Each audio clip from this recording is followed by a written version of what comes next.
کیا آپ سوچ سکتے ہیں ایک نبی جو اللہ سے کلام کرتے ہیں، ان کے سامنے کوئی ایسا شخص آئے جو کشتی میں سرخ کر دے، ایک معصوم بچے کو مار ڈالے اور بنا کسی وجہ کے محنت کرے، اور پھر جب سب کچھ سمجھ آئے تو آپ کا دل کہے سبحان اللہ۔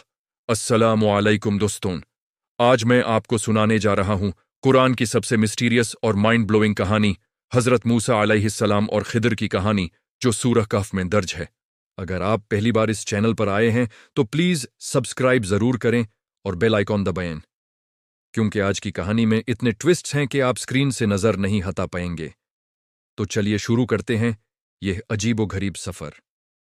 ایک دن حضرت موسیٰ علیہ السلام بنی اسرائیل میں خطبہ دے رہے تھے۔ انہوں نے اللہ کی عظمت اور اس کی نشانیوں کے بارے میں بیان کیا۔ خطبے کے بعد ایک شخص نے سوال کیا، یا موسیٰ، کیا آپ دنیا کے سب سے زیادہ علم رکھنے والے ہیں؟ حضرت موسیٰ علیہ السلام نے جواب دیا، ہاں، مجھے تو ایسا ہی لگتا ہے۔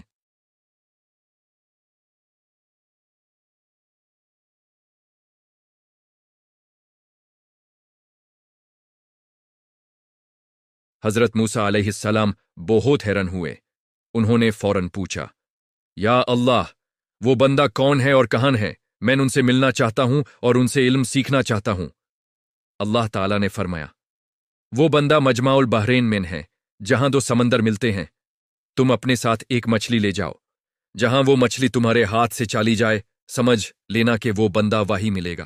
حضرت موسیٰ علیہ السلام نے اپنے خاص ساتھی یوشع بن نون کو ساتھ لیا۔ انہوں نے ایک مچھلی لی اور سفر شروع کر دیا۔ لمبی لمبی مشکلات، پہاڑ، رستے، لیکن حضرت موسیٰ علیہ السلام کا جذبہ اتنا مضبوط تھا کہ وہ تھکتے نہیں تھے۔ قرآن میں اللہ فرماتا ہے کہ حضرت موسیٰ علیہ السلام نے کہا، میں چلتا رہوں گا چاہے مجھے سالوں تک چلنا پڑے۔ یہ تھا ان کا علم کی تلاش کا جذبہ۔ ایک دن وہ ایک پتھر کے پاس رکے، بہت تھک گئے تھے۔ یوشع نے مچھلی کو پتھر کے پاس رکھا اور دونوں سو گئے۔ اچانک وہ مچھلی میں زندہ ہو گئی اور پانی کی طرف چھلانگ لگاتی ہوئی سمندر میں چلی گئی۔ قرآن میں اللہ فرماتا ہے، اس نے اپنا راستہ سمندر میں بنا لیا عجیب طریقے سے۔ یوشع یہ دیکھ کر حیران رہ گیا، لیکن وہ بھول گیا حضرت موسیٰ علیہ السلام کو بتانا۔ جب دونوں آگے بڑھے اور بہت دور نکال گئے، حضرت موسیٰ علیہ السلام نے کہا، یوشع، ہم بہت تھک گئے ہیں، اپنا کھانا لاؤ۔ یوشع نے اچانک یاد کیا اور بولا، یا موسیٰ، جب ہم اس پتھر کے پاس تھے میں مچھلی کو بھول گیا، وہ زندہ ہو کر پانی میں چلی گئی۔ حضرت موسیٰ علیہ السلام خوشی سے بولے، یہی تو ہم ڈھونڈ رہے تھے، چلو واپس چلتے ہیں۔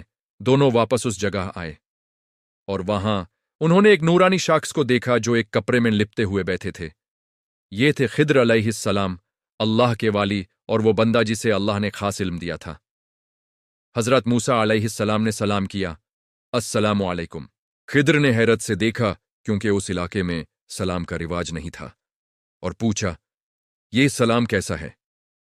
حضرت موسیٰ علیہ السلام نے کہا، میں موسیٰ ہوں، کیا میں آپ کے ساتھ رہ سکتا ہوں تاکہ آپ مجھے وہ علم سکھائیں جو اللہ نے آپ کو دیا ہے؟ خضر نے کہا، یا موسیٰ، آپ میرے ساتھ نہیں رہ پائیں گے۔ حضرت موسیٰ علیہ السلام نے کہا، کیوں؟ خضر نے سمجھایا، کیونکہ جو میں کروں گا اس پر آپ صبر نہیں کر پائیں گے، اور آپ اس چیز پر صبر کیسے کریں گے جس کی آپ کو سمجھ ہی نہ ہو۔ لیکن حضرت موسیٰ علیہ السلام بہت پرعزم تھے۔ انہوں نے کہا، انشاءاللہ آپ مجھے صبر کرنے والا پائیں گے، اور میں آپ کی کوئی مخالفت نہیں کروں گا۔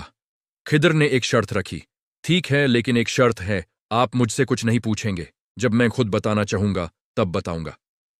حضرت موسیٰ علیہ السلام نے قبول کر لیا، اور یہاں سے شروع ہوتا ہے عجیب و غریب واقعات کا سلسلہ۔ دونوں ایک سمندر کنارے پہنچے۔ وہاں کچھ غریب مچھیرے، فشرمین، اپنی کشتی میں سفر کر رہے تھے۔ انہوں نے خضر اور حضرت موسیٰ علیہ السلام کو دیکھا اور کہا، آپ لوگ کہیں جا رہے ہیں؟ ہمارے ساتھ آ جائے، ہم آپ کو بالکل فری لے جائیں گے۔ وہ لوگ بہت اچھے اور غریب تھے۔ انہوں نے بنا کسی پیسے کے انہیں بٹھا لیا۔ کشتی چلنے لگی۔ اچانک خضر نے ایک تختہ اٹھا لیا اور کشتی میں چہیٹ کر دیا۔ حضرت موسیٰ علیہ السلام یہ دیکھ کر حیران رہ گئے۔ وہ فوراً بولے، یہ آپ نے کیا کیا؟ آپ نے کشتی میں چیٹ کر دیا تاکہ لوگ ڈوب جائیں، یہ تو بہت بری بات ہے۔ خضر نے پکارا، میں نے کہا تھا نا کہ آپ میرے ساتھ نہیں رہ پائیں گے۔ حضرت موسیٰ علیہ السلام کو اپنی بات یاد آئی۔ انہوں نے کہا،